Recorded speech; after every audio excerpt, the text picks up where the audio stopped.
தமிழகத்தில் ஆங்காங்கே பெய்த மழையின் போது மின்னல் தாக்கியதில் 2 பேர் உயிரிழந்தனர். ராஜபாளையத்தில் பெய்த கனமழையால் பாலத்தில் திடீர் பள்ளம் ஏற்பட்டது.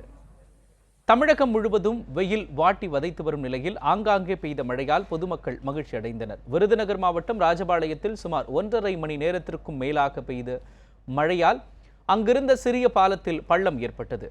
ஆவாரம்பட்டியில் பெய்த மழையின் போது மின்னல் தாக்கியதில் மண்பாண்ட தொழிலாளர் ஒருவர் உயிரிழந்தார். மதுரையில் கள்ளழகர் பச்சை பட்டுடுத்தி வைகை ஆற்றில் இறங்கும் நிகழ்வு நடந்த நிலையில் செல்லூர், கே நகர், அண்ணா நகர், கோரிப்பாளையம், சிம்மக்கல், மாட்டுத்தாவணி உள்ளிட்ட பகுதிகளில் மழை பெய்தது. இதனால் கோடையின் வெப்பம் தணிந்து குளிர்ச்சி நிலவியது. மேலூர் பகுதிகளில் சுமார் 1 மணி நேரத்திற்கும் மேல் இடியுடன் கூடிய கனமழை பெய்தது. தெற்கு தெரு, நாவினிப்பட்டி, சூரக்குண்டு, எட்டிமங்கலம் உள்ளிட்ட பகுதிகளில் 1 மணி நேரத்திற்கும் மேலாக கனமழை நீடித்ததால் சாலைகளில் தண்ணீர் பெருக்கெடுத்தது. கோடை மழை அவ்வப்போது பெய்ததால் குடிநீர் பிரச்சினை தீரும் என்றும் பொதுமக்கள் தெரிவித்தனர்.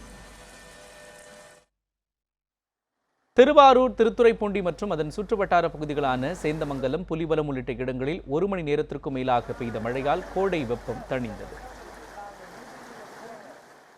தருமபுரி மாவட்டத்தில் பாப்பிரெட்டிப்பட்டி, பொம்மிடி, பென்னாகரம் உள்ளிட்ட பகுதிகளில் குளிர்காற்றுடன் சுமார் 1 மணி நேரத்திற்கும் மேல் மழை பெய்தது. நாமக்கல் மாவட்டம் ராசிபுரம், புதுப்பாளையம், முத்துக்காளிப்பட்டி, கவுண்டம்பாளையம் உள்ளிட்ட பகுதிகளில் சுமார் 1 மணி நேரத்திற்கும் மேலாக பலத்த காற்றுடன் கனமழை பெய்தது.